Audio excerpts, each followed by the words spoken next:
गांव में हरिया नाम का एक किसान रहता था। मेहनती और नेक दिल हरिया ने अपने बेटे सूरज की शादी एक गरीब परिवार की लड़की गीता से कर दी। गीता दिखने में सुंदर थी, पर उसे पढ़ाई लिखाई का अधिक ज्ञान नहीं था। गांव में उसकी बुद्धि को लेकर बातें बनने लगीं। लोग उसे कम अक्ल वाली बहू कहकर चिढ़ाने लगे। लेकिन हरिया और सूरज ने कभी गीता को नीचा नहीं दिखाया, बल्कि उसे अपनापन दिया। शादी के बाद गीता को घर के कामों में भी परेशानी होती थी। कभी ज्यादा नमक डाल देती, कभी सब्जी जल जाती, तो कभी कपड़े उलटे सीधे फैला देती। सास सुमित्रा को यह सब देखकर बहुत गुस्सा आता। वे अक्सर कहती, कैसी बहू ले आए हो, इसे कुछ भी नहीं आता। गांव की औरतें भी ताने देती हैं, कहते हैं हरिया की बहू तो एकदम बुद्धू है।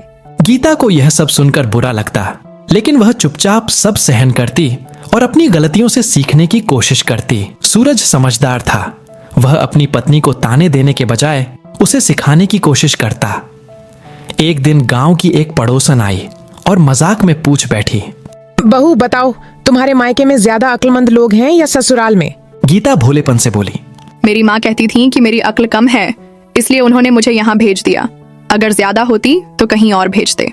पड़ोसन सुनकर हंसी रोक नहीं पाई और पूरे गांव में यह बात तेजी से फैल गई। सूरज ने सोचा कि गीता को थोड़ा व्यवहारिक बनाना चाहिए, इसलिए उसने उसे बाजार से कुछ चीजें खरीदने भेजा। देखो, 50 रुपए के आलू, 20 रुपए के टमाटर और 1 किलो भिंडी ले आना। गीता ने हाँ में सिर हिलाया और बाजार चली गई। लेकिन जब वह बाजार जा रही थी तो वह सोचने लगी, उन्होंने भी इतनी सारी सब्जी बता दी। इतनी सब्जी लाने में कितने पैसे खर्च होंगे, और सब्जी भी थोड़ी थोड़ी सी ही आएगी। क्यों ना मैं ज्यादा से आलू ही ले जाऊं। तब वह घर लौटी और सूरज ने पूछा, बाकी सब्जियां कहाँ हैं? मैंने सोचा इतने पैसों में तो थोड़ी थोड़ी सब्जी आएगी, क्यों ना मैं आलू ही लेकर चलूं। अरे भाग्यवान, क्या हम घर में सिर्फ आलू ही आलू खाएंगे?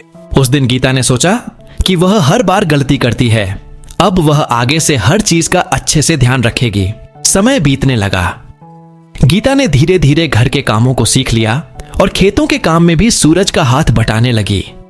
एक दिन गांव में बहुत तेज बारिश हुई और नदी का पानी बढ़ने लगा। गांव वालों को इस खतरे का अंदाजा नहीं था, लेकिन गीता ने अपने पिता से सुनी पुरानी बातें याद की। उसने तुरंत गांव के मुखिया को बताया कि बाढ़ आने वाली है। गांव वालों ने पहले उसकी बात को मजाक में लिया, लेकिन जब नदी का पानी सच में गांव में घुसने लगा तो सब भागने लगे। गीता की चेतावनी से गांव के कई लोग समय पर सुरक्षित स्थान पर पहुंच गए।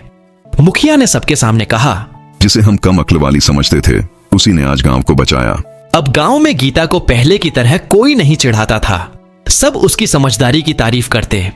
सास सुमित्रा को भी अपनी गलती का एहसास हुआ और उन्होंने गीता को गले लगाकर कहा, मुझे माफ कर दे बेटी, तुझे गलत समझा। तू तो हमारे परिवार की शान है। गीता की मेहनत, सीखने की लगन और धैर्य ने उसे उस मुकाम पर पहुंचा दिया जहां लोग उसे अब इज्जत देने लगे थे।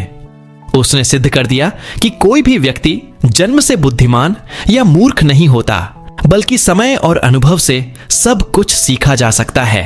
तो आप भी इस वीडियो पर अपनी राय दीजिए और ऐसे ही मजेदार कहानियां के लिए हमारे चैनल चटपटी कहानियां को अभी सब्सक्राइब कीजिए। धन्यवाद।